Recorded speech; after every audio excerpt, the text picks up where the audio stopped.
government is that there's zero accountability on so many levels. Things that don't work at all, like the post office, get to stay open and continue to be terrible because there's just no repercussions. And people who are terrible at their jobs continue to work because there is no accountability. Enter John Kerry, who is here to save us from climate change as Joe Biden's new climate envoy. Now, climate change is almost certainly an issue. How big of an issue is debatable. But what frustrates millions of people who are not climate deniers is how AOC and the left respond to it and try to use it to massively grow government and get more power. The Green New Deal is a perfect example of the far left exploiting climate change to try and implement collectivist left-wing policy. Today, in his daily executive order sign-a-thon, President Biden added a few more orders to prioritize climate change essentially across all of government. Biden is also halting all new gas and oil leases on public lands and will review current permits as well. But trying to calm fears, he made this claim regarding fracking. Take a listen. Let me be clear, and I know this always comes up. We're not going to ban fracking. All right. As to whether or not he's telling the truth on this, that's anyone's guess. It wasn't too long ago that Joe Biden said this. I want you to look in my eyes. I guarantee you, we're going to end fossil fuel. Guarantee. The president also said his climate policy would soon be enhanced. We're going to have to see what that means later on this year. Biden also pushed for a $2 trillion climate plan. You can call it the light Green New Deal, if you will. And just toss that $2 trillion, by the way, on top of our other $26 trillion in debt, along with all the rest of the COVID relief plans.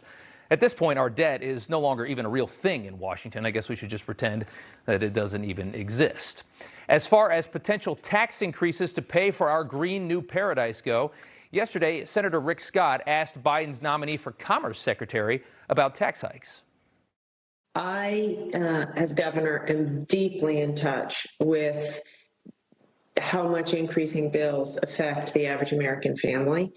Having said that, we do need to meet the climate change challenge, and we need funds for improved infrastructure, better roads, safer bridges.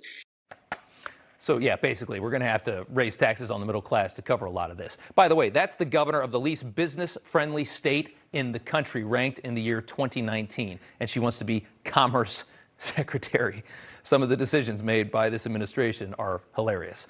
But back to John Kerry for a second. Kerry made a grand appearance at today's press briefing, and just seconds after applauding Biden for rejoining the Paris Climate Accord, he basically admitted that the agreement is useless. Take a listen.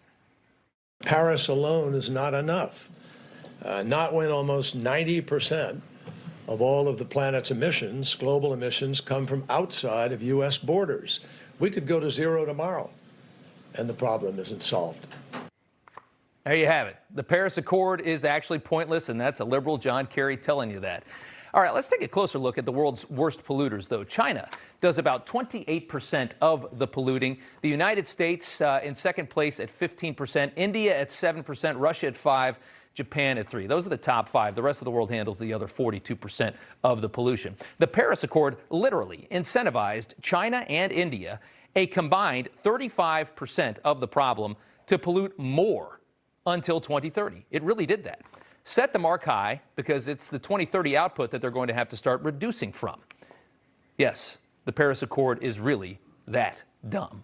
After he was done speaking, a reporter asked John Kerry exactly how he plans to get two of the biggest offenders on board with the administration's plan to curb emissions globally. We're talking, of course, about China and India. How do you get them on a more aggressive plan? John Kerry has no clue how to do this and admitted it with this total non-answer. Take a listen. How do you plan to try to bring both China and India to the table on this issue? Climate is a critical standalone issue that we have to deal on in the sense that China is 30% of the emissions of the world. We're about 15% of the emissions of the world. You add the EU to that, and you've got 3 entities that are more than 55% or so. So it's urgent that we find a way to compartmentalize, to move forward, and we'll wait and see. We're going to wait and see. I thought this all had to be figured out immediately. It's existential. It's a crisis. It's right now. Kerry said just minutes earlier in that news conference that it was an existential crisis. We have no time to waste. We'll wait and see. Zero plan. We'll wait and see. Literally not one speck of an answer to that question there. It was an amazing moment. It was incredible to watch live. And to be honest, that is the most important question, China and India on all this, because the U.S. emissions are going down. The truth is that these people have no plan on this thing. They just want power, and they want to fatten up this government with their plan. Really making change, other than just, trying to say nice things, they have no clue. Just remember, John Kerry negotiated the Iran nuclear deal, arguably the most embarrassing document this nation ever signed. It released billions of dollars to the Iranian regime, which then they used to finance terrorism all throughout the region, and barely made a dent in Iran's ability to develop a nuclear weapon. There's John. Kerry is the one who famously said this about dealing with the Middle East as well. There will be no separate peace between Israel and the Arab world. I want to make that very clear to all of you. I've heard several prominent politicians in Israel sometimes saying, well, the Arab world's in a different place now. We just have to reach out to them and we can work some things with the Arab world and we'll deal with the Palestinians. No, no, no, and no. Four no's, and he was completely wrong. A few months ago, the Trump administration proved just how incredibly wrong Kerry was on all of the Middle East by doing just that. The guy was the Secretary of State. He had no clue. The U.S. went around the Palestinians, and they signed all those deals with the Arab countries. It worked like a charm. No, no, no, no, no. Imagine being in politics as long as John Kerry and having absolutely no idea what you're doing, having absolutely no good instincts. And yet you keep getting jobs. Welcome to government. Sadly, President Biden doesn't fare much better. We all remember former Defense Secretary Robert Gates saying that Biden has been wrong on every major foreign policy decision he has been faced with. You can fact check Gates' statement there. He's right. But because it's Washington, because it's government, Biden and John Kerry, they still get to work. And they're going to save us from climate change now. These two. The U.S. Post Office of Washington politics.